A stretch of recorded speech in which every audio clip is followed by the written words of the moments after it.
पंचम दृश्य बदलता है और अब आता है सिंहल द्वीप यानी कि श्रीलंका। संध्या समय संघमित्रा मल्लिका के साथ बोधि वृक्ष के बिरवा की पूजा कर रही है। संघमित्रा कहती है, उधर मल्ली उस दीपक में भी घी रख दे। मल्लिका, रख रही हूँ भद्रे। संघमित्रा, और तनिक उसकी बाती उकसा दे। मल्लिका, अभी किया। संघमित्रा कहती है, और गिन लिया ना, 1 सहस्त्र दीपक है ना। मल्लिका, गिन लिया भद्रे। संघमित्रा, इन बातियों की झिलमिल में यह बोधि वृक्ष कितना शोभ रहा है मल्ली। मल्लिका कहती है, बहुत ही सुंदर लगता है भद्रे। संघमित्रा, याद है ना, सिर्फ एक पतली डाली थी और गिनकर 2 पत्ते। साल भी नहीं लगा और एक डाली अनेक डालियां दे चुकी और 2 पत्ते सैकड़ों पत्तों में फैल गए। लाई थी तो बिरवा लगता था, मालूम होता था अगले साल से ही छाया देने लगेगा मल्ली। संघमित्रा बोधि वृक्ष के एक छोटे से बिरवा को लेकर सिंहल द्वीप आई थी और वहां पे उसे लगाया था और वो बिरवा अब धीरे धीरे पेड़ का रूप धारण कर ले रहा है और वो उम्मीद कर रही है कि अगले साल से ही छाया देने लगेगा। और उस बोधि वृक्ष के उस बिरवा को जहाँ पे लगाया गया तो मल्लिका कहती है, जब संघमित्रा ये कहती है कि मालूम होता है अगले साल से ही छाया देने लगेगा मल्ली, तो मल्लिका कहती है कि छाया शरीर को ही नहीं हृदय को भी भद्रे। संघमित्रा, सत्य, पूर्ण सत्य। इसकी माँ ने भारत खंड को छाया दी, यह सिंहल को शांति की छाया देगा। मल्लिका, अनंत काल तक देता रहेगा भद्रे। संघमित्रा, हाँ, अनंत काल तक। कल्पना की आंखों से देख रही हूँ मल्ली, यह वृक्ष बढ़ता जा रहा है। इसका सिर आसमान को छू रहा है, इसकी जड़ पाताल को नाप चुकी है। शताब्दियों सहस्त्राब्दियों के बाद भी जब हम न होंगे, हमारी यह सौभाग्यशाली पीढ़ी न होगी, संभवतः यह राजवंश भी न रहे, तो भी यह वृक्ष बढ़ता जाएगा, फैलता जाएगा, लोगों को शांति की छाया देता जाएगा। मल्लिका कहती है कि यह सब आपकी तपस्या का परिणाम है आर्य।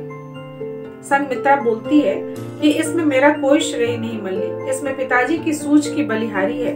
आहा, किस प्रेम से उन्होंने इस बिरवा को हमें सौंपा था।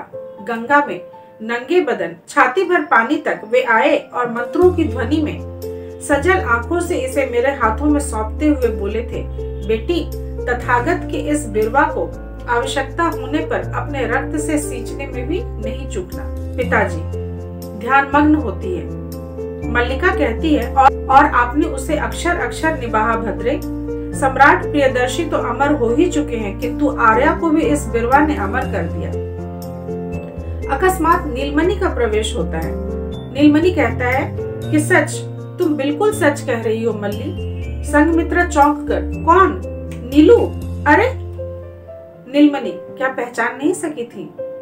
संघमित्रा, तुम्हारा यह वेश जो, प्रेम की यह पराकाष्ठा अब कहाँ देखने को मिलती है। इस कहानी में यदि आप ध्यान दें तो संघमित्रा भिक्षुणी बनकर आ गई पिता के आदेश से, पर कहीं न कहीं उसके मन में एक द्वंद्व भी चल रहा था, एक अंतर्द्वंद से भी वो घिरी हुई थी और इस वजह से वो बौद्ध धर्म के प्रचार प्रसार के लिए सिंहल चली आई। और यहाँ पर वो नीलमणि को भी जब भिक्षुक वेश में देखती है तो कहीं न कहीं समझ जाती है, लेकिन उसे पहचान नहीं पाती, क्योंकि नीलमणि ने भी जब पहली बार संघमित्रा को भिक्षुणी के वेश में देखा था तो वो भी पहचान नहीं पाया था, और जब नीलमणि को संघमित्रा भिक्षुक के वेश में देखती है तो वो भी पहचान नहीं पाती है, चौंक उठती है और पूछती है, अरे तुम यहाँ कैसे और इस वेश में? तो संघमित्रा जब कहती है कि तुम्हारा यह वेश जो नीलमणि, और उस दिन इसी वेश के कारण तुम्हें नहीं पहचान सका, तो मुझे उलाहना दिया था तुमने। संघमित्रा, किंतु तुम और यह वेश, तुम मेरे ढोंग का व्यंग करने तो नहीं आए? नीलमणि, आया तो था यही करने मित्रे, किंतु इन बातियों के प्रकाश ने कुछ दूसरा ही कर दिया। इस दिव्य प्रकाश ने मेरे भूत को भी ना जाने कहाँ भगा दिया। संघमित्रा, अरे? नीलमणि प्रसन्न मुद्रा में, हाँ, आया था देखने कि तुम लोगों का ढोंग कहाँ तक जाता है। जब तुम्हारे जलपोत खुले, मैंने अपनी नावों का पाल भी उनके पीछे खोल दिया, किसी तरह डूबते उतराते यहाँ पहुंचा। तब दिन भर कहीं मांग मूंग कर खाता और शाम को इस जगह आता ढोंग की गहराई नापने, किंतु धीरे धीरे। संघमित्रा, हाँ, प्रकाश धीरे ही धीरे फैलता है, नीलू, यह तो अंधकार है जो एक ही बार ढक लेता है। कुछ रुक कर, मैं जानती थी तुम एक दिन। नीलमणि, शास्त्रज, जानती थी? संघमित्रा मुस्कुराती हुई, हाँ हाँ, मेरा विश्वास था नीलू का भूत अपने माध्यम को छोड़ नहीं सकता।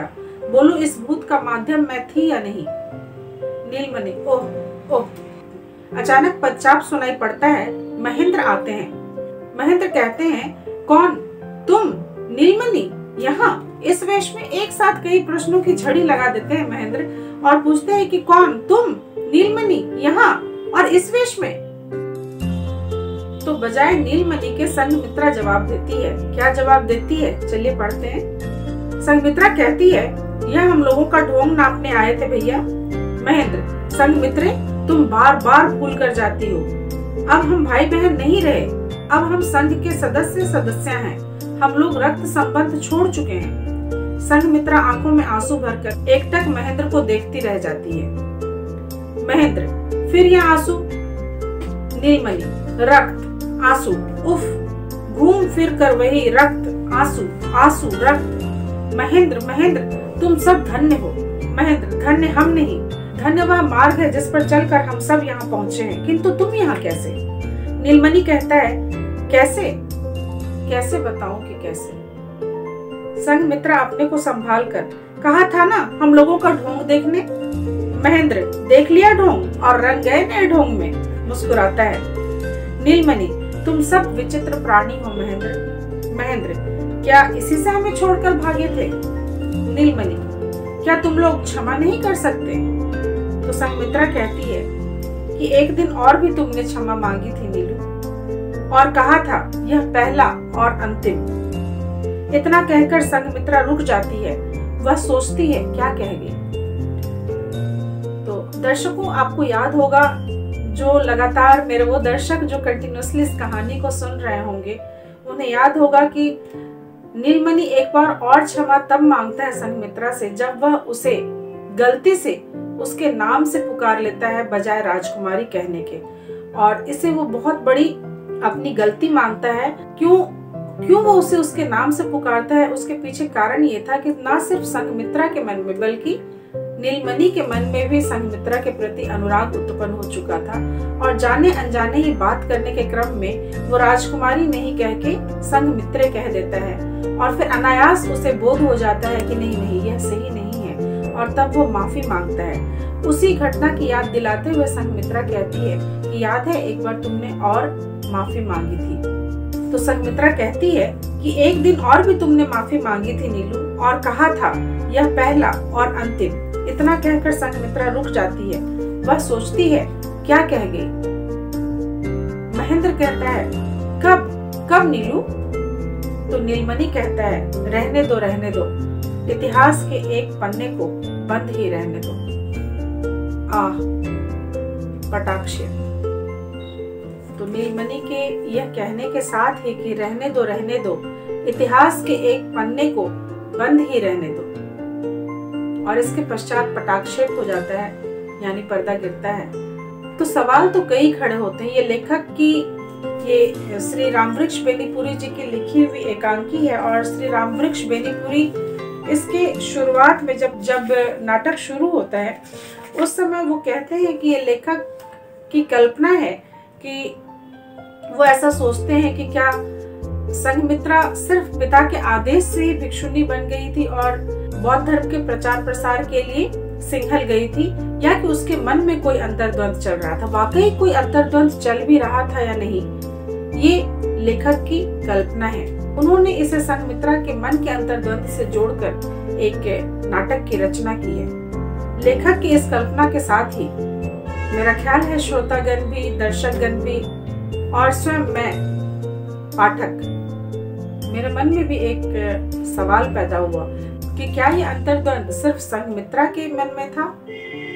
तो फिर महेंद्र भिक्षुक क्यों बना? तो कई सवाल सुलझे अनसुलझे हैं। महेंद्र भिक्षुक क्यों बना, ये शायद कोई और साहित्यकार, कोई और नाटककार, कोई और कहानीकार अपनी कहानी के जरिए बताएगा।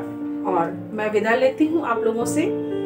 इस एकांकी को सुनने में आप मेरे सहभागी बने।